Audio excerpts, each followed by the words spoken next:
कैसे शरीर में ब्रेन को चार्ज करेंगे, हम वो बता रहे थे कि जैसे आप एक मोबाइल खरीद के लाए दुकान से और उस मोबाइल को चार्ज नहीं करेंगे तो कितना दिन चलेगा।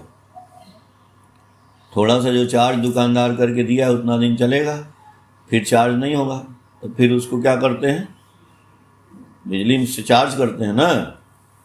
तो ऐसे ही भगवान ने शरीर दिया तो शरीर आया तो इसका ब्रेन जो है यही चार्ज होना चाहिए। इसमें सेल है, पूरा सेल से बना है शरीर। तब वो तो चार्ज करके थोड़ा सा भेज दिए। अब वो जब आप चार्ज नहीं करेंगे तो धीरे धीरे वो चार्जिंग ख़त्म हो जाएगा। तो उसको चार्ज कैसे करेंगे? भगवान का नाम जप करने से और भगवान का ध्यान हाँ, तो उसको चार्ज करने के लिए पहले गुरु बनाएंगे। तो गुरु जी एक मंत्र देंगे। मंत्र में क्या होता है, नाम देते हैं, नाम जपने के लिए बोलते हैं शब्द। उसको चलते फिरते बैठते सोते मतलब नाम का चिंतन करते हैं, मुंह से बोलते नहीं है। तो उस चिंतन कब होगा, जब हम बैठ करके 5-10 मिनट 20 मिनट आधा घंटा एकदम ऐसे रीढ़ की हड्डी सीधा करके और मन के अंदर नाम जपेंगे तो धीरे धीरे धीरे धीरे उस सांस में मिल जाएगा, एकदम सांस के साथ। तो सांस आएगा तो नाम चलेगा, सांस जाएगा तो नाम चलेगा। तो उस नाम से हमारा ब्रेन चार्ज होगा, चार्ज रहेगा एकदम। मोबाइल जब चार्ज रहेगा तब ना चलेगा। तो चार्ज रहेगा ना, तो जो बोले ना हम कि शरीर में जितना शक्ति है, स्वामी विवेकानंद बोले थे कि शिक्षा उच्छा बाहर से कोई डालता नहीं है। Education is the manifestation of perfection who is already in man. शिक्षा जो है आदमी के शरीर के अंदर पहले से विद्यमान है, उसको निकालने की कला जाननी चाहिए। तो यही जब नाम करेंगे गुरु जी का तो वो शिक्षा, वो मारिए नहीं उसको, मच्छर को, वो कला निकलती है। तो जब वो निकलेगा ना तो शिक्षा कैसे निकलेगा, जब नाम करेंगे। तो ये अब देखिए कोई छोटा बच्चा है, अगर वो इंग्लैंड में पैदा हो गया तो अंग्रेजी बोलेगा ना, कि उसको सिखाना पड़ेगा कि लड़की को ही बोलेंगे लड़के को और सी बोलेंगे लड़की के लिए। तो कैसे बोलने लगेगा अंग्रेजी? बर्थ प्लेस उसका वही है, जिस कंट्री में पैदा हुआ उसी कंट्री में धीरे सीखेगा इंग्लिश। हाँ, तो माहौल के हिसाब से सीख लिया। अगर वो साउथ में पैदा हुआ तो कन्नड़ बोलने लगेगा, बंगाल में पैदा हुआ तो बंगाली बोलने लगेगा, क्योंकि वहीं रहेगा बचपन से। तो वो सीखा तो नहीं कहीं, यानी उसके अंदर बंगाली भी है, उसके अंदर कन्नड़ भी है, उसके अंदर अंग्रेजी भी है, तो उसके अंदर मैथ भी है, उसके अंदर फिजिक्स भी है, उसके अंदर हिस्ट्री भी है, उसके अंदर सब कुछ तो है, इसी शरीर के अंदर है। अब वो कैसे निकला? माहौल से निकला। माहौल में चारों तरफ लोग बोल रहे हैं, उसके घर में भी बोल रहे हैं। था तो इसी में, उसने तो कहीं सीखा नहीं, व्याकरण सीखा नहीं, लेकिन वो का की के सब जानता है, बोलने लगा। कोई नहीं सिखाया, लेकिन स्कूल में बड़ा सिखाना पड़ता है। तो इसको चार्ज करना है। चार्ज करके जब हम गुरु जी का नाम करेंगे तो नाम क्या है, शब्द है। तो शब्द को साधना पड़ेगा। साधना मतलब क्या बोलते हैं ना, साधना करना। तो साधना करना, जैसे वाल्मीकि जी क्या थे, पहले डाकू थे, रत्नाकर डाकू थे। जो आता था रास्ते में सबका जो है सामान छीन लेते थे। एक दिन नारद जी जा रहे थे तो नारद जी को पकड़े, अरे साधु इधर आओ, जितना सामान रखे हो रख दो, तो नहीं तो हम तुमको जान से मार देंगे। तो नारद जी बोले कि तुम ये सब जो कर रहे हो ना, पाप कर रहे हो, इसका पाप भोगना पड़ेगा तुमको। बोले हम क्यों भोगेंगे, हम तो ये काम है हमारा रक्षा, हम अपने जीवन अपने परिवार की सुरक्षा के लिए, परिवार को खिलाने के लिए सब काम करते हैं। मतलब तुम्हारे परिवार में कौन कौन है? परिवार में बच्चे हैं और पत्नी है, सब हैं। बोले पत्नी से पूछ क्या हो कि तुम्हारे पाप का पाप जो मिलेगा तुमको तो वो भोगेंगी कि तुम भोगोगे? तुम ही भोगोगे, वो नहीं भोगेगी। बोला कि अच्छा सब खाते हैं सब भोगेंगे? लेकिन नहीं नहीं, तुम ही भोग, तुमको भोगना है। बोले नहीं, तुम बहुत चालाक हो, भाग जाओगे। जाएंगे पूछने, तब तक भाग जाओगे। तो बोले कि नहीं, हमको पेड़ में बांध दो। तो नारद जी को पेड़ में बांध दिया। डाकू जो है जाके अपने घर पे पूछा कि हम जो पाप करके खाना लाते हैं, वो कौन हमारे साथ बोल रहा है साधु कि हम भी भोगेंगे, तुम लोग नहीं भोगोगी? बोली सब कि नहीं, हम लोग काहे भोगेंगे, तो तुम्हारा काम है, तुम जैसे मन करे परिवार को चलाओ, भोगोगे तो तुम। बोला अच्छा, इतना दिन से हम चोरी पर हत्या पाप कर रहे हैं, हम ही भोगेंगे, तुम लोग नहीं भोगोगे? बोला ना। तो अरे बाप, आया साधु जी को खोल दिया नारद जी को। बोला कि अरे बहुत पाप हो गया, आप बताइए, अब हम नहीं करेंगे ऐसा काम, आप तो पहले आदमी मिले हैं। तो नारद जी बोले कि, तो बोला कि अब पाप कैसे हमारा दूर होगा? तो बोले अब तुम बैठो, तुमको हम गुरु जी का मंत्र देते हैं, अब मंत्र जपोगे तो पाप दूर हो जाएगा। तो बैठा तो नारद जी उसको बोले राम राम बोलो। बोला ये हमसे नहीं बोला जाएगा, हम बहुत पाप किए हैं, मुंह से नहीं निकलेगा राम। तो नारद जी बुद्धि लगाए, बोले कि मरा मरा बोलो, बोलो मरा। बोला मरा। बोला मरा मरा जल्दी जल्दी बोलो। तो मरा मरा मरा मरा बोला तो राम राम राम राम होने लगा। तो बोले अब ऐसा ही बैठ के मरा मरा बोलो, जितना बोलोगे उतने पाप कटेगा। तो बैठ गया डाकू अपना वही पेड़ के नीचे, मरा मरा मरा मरा मरा मरा मरा मरा मरा मरा बोलते ही रहा, आंख बंद हो गया और खाना भी नहीं खाए, और वैसे ही बैठे ही बोलते रहे, कई साल बोलते रहे। और उनके ऊपर मिट्टी चढ़ गया, वो लग गया, दीमक लग गया, सब ऐसे ही बैठे रहे, मरे भी नहीं, हवा पानी से भी से जिंदे रहे।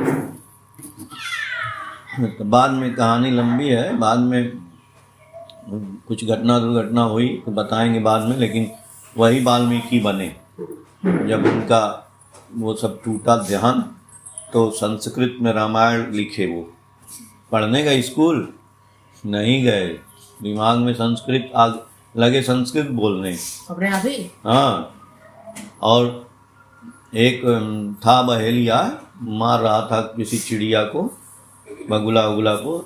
तो उस समय उनका ध्यान टूटा और उन्होंने जो है देखा ये क्या हो रहा है, तो उसको डांटे वो संस्कृत में। उनको संस्कृत आती नहीं थी, लेकिन संस्कृत में बोले। उसके बाद वही जो है रामायण लिखे संस्कृत में। रामचंद्र जी अभी जन्म नहीं हुआ था, पहले लिख दिए रामायण, ये घटना घटेगी, पहले से और पहले से लिख दिए। उनको बोलते हैं वाल्मीकि जी, महर्षि वाल्मीकि। तो ज्ञान था ना पहले, ज्ञान इस शरीर में भरा पड़ा है, उसको निकालना कैसे निकला? राम राम करने से, गुरु मंत्र करने से। तो अब गुरु मंत्र जपने से निकला ना वो ज्ञान। तो वही गुरु मंत्र जब अभी ठाकुर जी का हम लोग कोई गुरु बनाएंगे तब ना, तो नाम जपेंगे तो ज्ञान, कोई भी ज्ञान आ जाएगा, ऐसा नहीं है, हर तरह का। उनके दिमाग में संस्कृत निकला तो तुम्हारे दिमाग में जो चाहोगे वही ज्ञान आ जाएगा, या जो चाहोगे वो दुनिया में आप कर लोगे, खाली चाहने से। तो कैसे कि हम जो चाहेंगे वो हमारी काम हो जाएगा, हम ये चाहते हैं हो जाएगा, हम वो चाहते हैं हो जाएगा। कैसे हो जाएगा? साधना पड़ेगा, मनोजप करने से नहीं। कैसे साधेंगे बताएं उदाहरण। एक लकड़ी का बक्सा होता है, उसको बोलते हैं हारमोनियम। हाँ देखे हारमोनियम देखे हो ना, भैया बजाता है ना। तो हारमोनियम तुमको बजाने नहीं आता है, और जिसको बजाने आता है वो मुंह से कुछ नहीं बोलेगा। अब उसको बोलेंगे कि भैया जरा हारमोनियम के बक्से से एक गाना गा दीजिए, तो कुछ देर में देखोगे कि वो खाली ऐसे बजाएगा और ऐसे चलाएगा, हारमोनियम बक्सा गाना गाने लगेगा, सारे जहां से अच्छा। तुमको लगेगा कि हाँ यार ये तो बोल नहीं रहा है, लेकिन वो जो गाना कहोगे वही गाना गा देगा। तो कौन गाया? लकड़ी का बक्सा। लकड़ी का बक्सा कैसे गाना गा दिया यार? गाया ना, कैसे गाया? उसमें सुर है, साधा गया। सुर क्या है? सारे ग म प ध नि, 7 सुर को उसने साधा और रोज रोज बजाया। जैसे तुम ही रोज बजाना शुरू करोगे तो 1 दिन 2 दिन 4 दिन 5 दिन उसको बजाते बजाते बजाते बजाते 1 महीना 2 महीना 4 महीना 5 महीना 10 महीना 12 महीना ऐसे बजाते बजाते 1-2 साल बाद तुम भी चाहोगे ना ऐसे तो बजाओगे, तो धीरे धीरे तुम्हारे बजाने से भी वो जो है जो गाना चाहोगे निकल जाएगा। तो कैसे निकला? प्रैक्टिस किए। प्रैक्टिस का मतलब साधना, किस चीज़ का? सुर का। तो सुर को साधे तो लकड़ी का बक्सा जो इच्छा कर रहे हो वही गा रहा है, एक लकड़ी का बक्सा। तो ये मनुष्य का शरीर तो जिंदा बक्सा है। तो ये काहे नहीं, जो चाहोगे वो होगा। तो इसमें भी जब भगवान का नाम मंत्र को साध लोगे ना, एकदम नाम करते रहोगे, जपते रहोगे तो जो इच्छा करोगे वही हो जाएगा। लेकिन इतना जपना पड़ेगा, जैसे हनुमान जी सीना फाड़े तो राम राम राम राम सीताराम आ रहा था। तो इसीलिए मुंह नहीं बंद होना चाहिए, हमेशा अनवरत नाम करना है। चाहे तुम लैट्रीन जा रहे हो, चाहे तुम नहा रहे हो, धो रहे हो, गंदा काम, अच्छा काम, बुरा काम, बाजार में जा रहे हो, अब भाई आदमी कहीं भी कुछ भी करता है, कहता है अरे हम गड़बड़ हैं, अभी गंदे हैं, तो भगवान का नाम लेंगे उस मुंह से। तो गंदे हो तो सांस रोक लो, सांस तो रोकते नहीं हो। तो सांस में कबीरदास बोले हैं कि सांस में नाम ले सांस व्यर्थ न होए, अना जाने से सांस का आवन होए न होए। तो हर सांस पे वो नाम जिस दिन आ जाएगा भगवान के नाम का मंत्र का, तो जो चाहोगे वही हो जाएगा। इसलिए गुरु मंत्र लेना है, और गुरु मंत्र उस गुरु से लेना है जो गुरु हमारे आपत्ति विपत्ति में एकदम आते हैं, उनसे लेना है। समझ गए? तो अब हम बताएंगे आपको कि गुरु तो करना चाहिए, लेकिन कौन सा गुरु करना चाहिए। दुनिया में बहुत गुरु हैं, तो कैसे हम कहेंगे नहीं ठाकुर जी को ही गुरु करिए, ठाकुर अनुकूल चंद जी को ही गुरु करना चाहिए, या कोई भी गुरु कर लें तो उनसे जो है जो भी वो बोलेंगे उससे फ़ायदा होगा, जो भी होगा जीवन सुरक्षित रहेगा। तो गुरु हमारे जीवन की सुरक्षा की एकदम गारंटी लेते हैं, और ऐसे गुरु करना चाहिए जो हम आपत्ति विपत्ति में यदि याद करें तो वो हमारी बात को सुने और आ जाएं एकदम साक्षात, ज़रूरत पड़े तो। ऐसा गुरु होना चाहिए। ऐसा नहीं कि आप टीवी में देखते हैं बहुत से लोग दिखाई देते हैं तो किसी को भी गुरु बना लिए। नहीं, बोला गया है कि पानी पियो छान कर और गुरु करो जान कर। तो गुरु को पहले जानना है कि कौन से गुरु से हमारे जीवन का कल्याण होगा, कौन से गुरु हमारे जीवन की रक्षा करेंगे, सुरक्षा करेंगे, कौन से गुरु से हमारे जीवन की सारी समस्याओं का समाधान होगा, कौन से गुरु हमारे एकदम सामने आके भी उपस्थित हो जाएंगे। ऐसा गुरु होना चाहिए। जैसे लोग बोलते हैं ना, वो कथाकार लोग की भगवान को आप याद करेंगे तो भगवान आ जाएंगे, और अन्य लोग तो यही बोलते हैं कि आप राधा राधा जपिए, आप इनको जपिए, आप उनको जपिए, भगवान आपकी सहायता करते हैं। लेकिन ऐसा कोई गुरु है जो बोलता है कि नहीं हम तुम्हारे पास आ जाएंगे? बोला है? ऐसा गुरु कौन बोला है?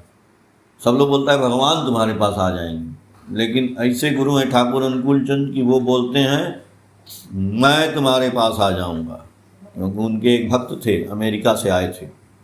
तो जब वो अमेरिका जाने लगे तो ठाकुर जी से पूछते हैं, ठाकुर अनुकूल चंद जी से, कि गुरु जी हम आपको गुरु बना लिए और कभी हम आपत्ति विपत्ति में हैं, अमेरिका में हैं, तो याद करेंगे तो आप अमेरिका आ जाएंगे। कैसे अमेरिका आके हमारी सहायता करेंगे?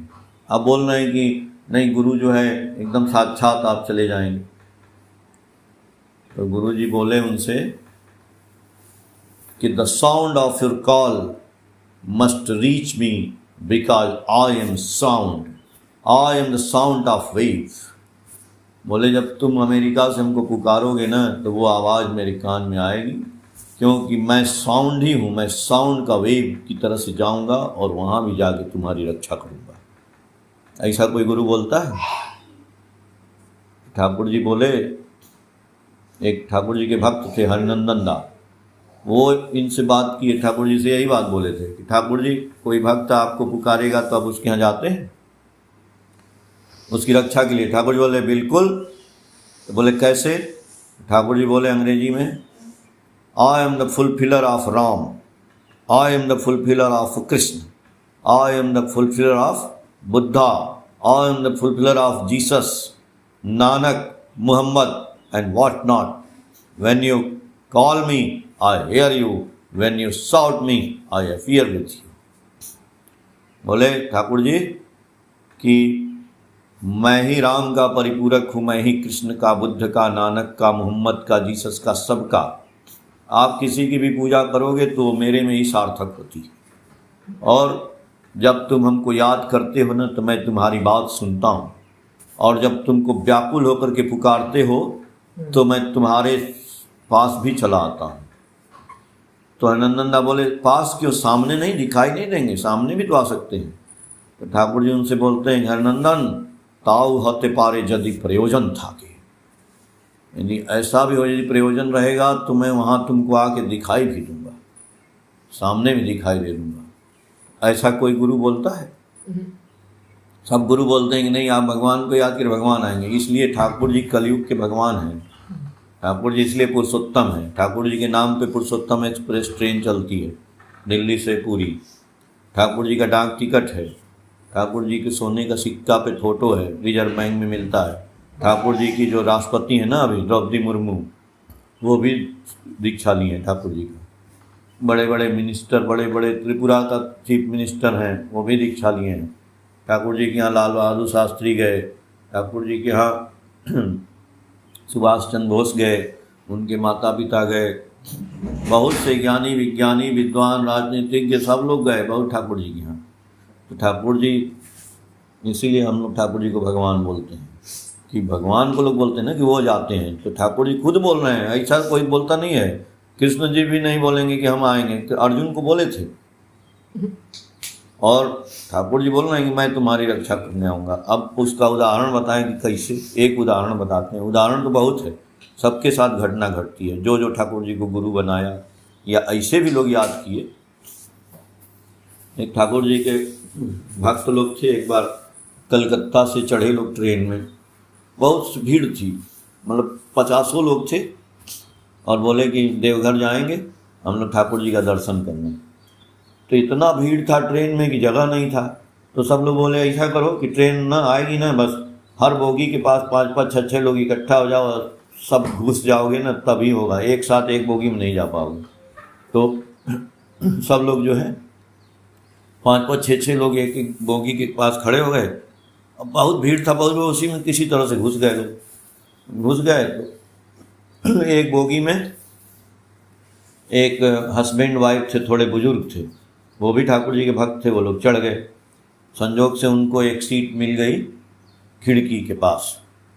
तो जो बुजुर्ग दंपति, वो दोनों लोग बैठ गए वहाँ पे, बैठ गए। ट्रेन चली, थोड़ी देर जाते जाते वो जो आदमी थे हस्बैंड वाइफ में, जो उनके हस्बैंड थे, उनका ना प्यास लगने लगा उनको। तो पानी नहीं था कहीं, उनके पास भी नहीं था और किसी के पास पानी नहीं था, भीड़ बहुत थी। बस उनका ब्लड प्रेशर ना बढ़ गया, ब्लड प्रेशर बढ़ गया, पानी नहीं मिला, धीरे धीरे उनका जो है बेहोश हो गए। अब उनकी वाइफ जो है चिल्लाने लगी, फिर लगी ठाकुर जी को पुकारने, ठाकुर जी हम लोग आपका दर्शन करने आ रहे हैं, ठाकुर जी इनको बचाइए, ठाकुर जी बचाइए, ठाकुर जी बचाइए। जैसे ही ट्रेन आगे एक स्टेशन पर रुकती है, बेंडल स्टेशन नाम है उसका, पश्चिम बंगाल में, तो वहाँ पे ना एक लड़का आता है नारियल पानी लेके ढेर सारा, और वहीं खिड़की के पास आके बोलता है, माँ जी नारियल पानी लेंगी? तो कह रही अरे सब दे दो। तो 4-5 नारियल उनको दिया और बोला ये चाकू ले लीजिए, काट के तब पिलाइएगा, पीना होगा तो पी लीजिएगा। चाकू ले ली, नारियल पानी ले ली, ट्रेन चल दी। वो लड़का छूट गया, पैसा भी नहीं दे पाई, वो चला गया। अब वो परेशान थी, अरे पैसा नहीं दे पाए। खैर चाकू से नारियल काटी, अपने साड़ी पल्लू में डाल के उससे निकाल के और उनके मुंह में गिराने लगी। गिराने गिराते वो पानी गया मुंह में, नारियल पानी, तो थोड़ा सा उनको होश आ गया। फिर पानी वानी पिलाई, ठीक हो गए। तो ठीक हो गए तो बोली अरे नारियल वाला पैसा भी नहीं लिया और तो और चाकू भी अपना दे दिया। बोले अच्छा चलो ठीक है। तो जब जेसीडी पहुंचती है ट्रेन, सब लोग उतरते हैं, तो सब बोगी से लोग उतर के एक जगह इकट्ठा हो गए।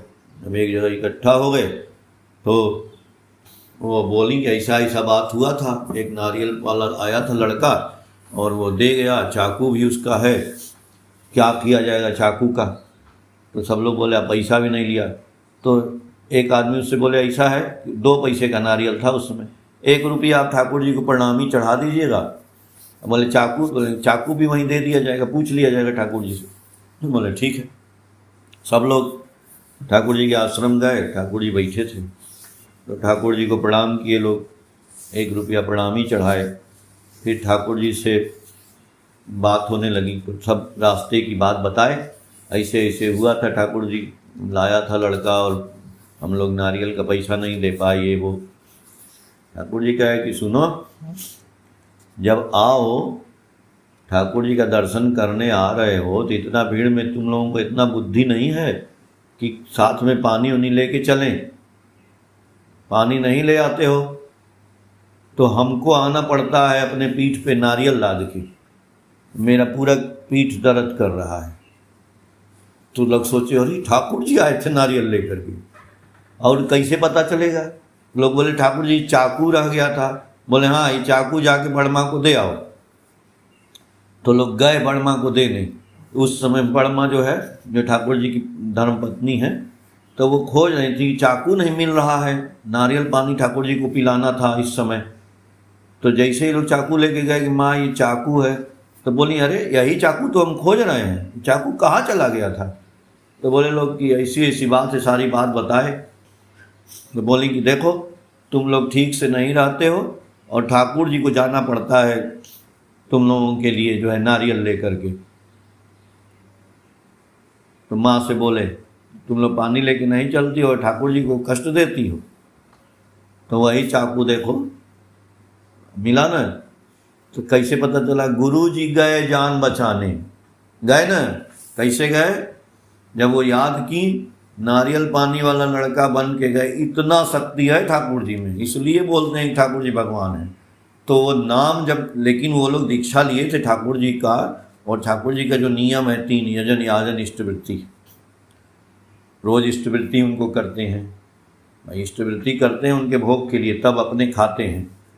तो ये काम किए ठाकुर जी से अटैचमेंट, वही चार्जिंग सिस्टम। तो चार्ज हो रहे हैं ना, ठाकुर जी से अटैचमेंट है, चार्जे नहीं है तो कैसे आएंगे ठाकुर जी बुलाने पे? नहीं आएंगे। देख रहे हैं तुम बुलाओगे सब आए तो नहीं आएंगे भाई। जब तुम्हारा कांटेक्ट उनसे बना रहेगा तभी ना आएंगे, और जब बना नहीं है तो कैसे आएंगे? तो अब समझ में आया कि कैसा गुरु करना चाहिए, कि बुलाने से आ जाए, याद करने से तो आएंगे। तो सारी समस्या हमको कोई जीवन में है, लेकिन हम ठाकुर जी का नाम ध्यान कर रहे हैं, उनका याचन कर रहे हैं, उनके गुण का बखान कर रहे हैं। जैसे हम जो बात बता रहे हैं, ठाकुर जी बात तुमको बता रहे हैं, ऐसे तुमको भी बताना है बस, और उनका नाम करना है, स्मृति करना है, यही तो काम करना है। तो ये तुम नहीं कर सकते हो। अरे तुमको 1 रुपया नहीं रोज दे सकते हो, 10 पैसा दे सकते हो, तो 10 पैसा ले लो। अरे 10 रुपया ले लो, 10 रुपया से रोज स्मृति करो, वही 10 रुपये ठाकुर जी के भेजो। देखो तो सही, 1 महीना 2 महीना 3 महीना 4, लेकिन स्मृति सवेरे उठ के बिना पानी पिए गुरु मंत्र पढ़ के, याद है 4 लाइन का गुरु मंत्र, एक स्मृति का मंत्र है, उसको करके और उसको रख दो, और वही तुम्हारा जीवन का रक्षा। ठाकुर जी बोले ये LIC है, एकदम तुम्हारे जीवन की हम एक्सीडेंटल डेथ नहीं होने देंगे, एक्सीडेंट से भी बचाएंगे। जो ग्रह नक्षत्र में तुमको लिखा है कहीं उससे ठाकुर जी रक्षा करते हैं, इसलिए हम लोग स्मृति करते हैं। ठीक, तो दीक्षा नहीं लिया हो तो दीक्षा लो, और सबको बताओ, मम्मी पापा को भी बताओ। मम्मी पापा दीक्षा लिए हैं, करते नहीं हैं, तो करेंगे तब न तरक्की होगा। कहीं ना कहीं तरक्की रुक गया है, ग्रह नक्षत्र जो गड़बड़ है वो सही हो जाता है। ठीक है, जय गुरु।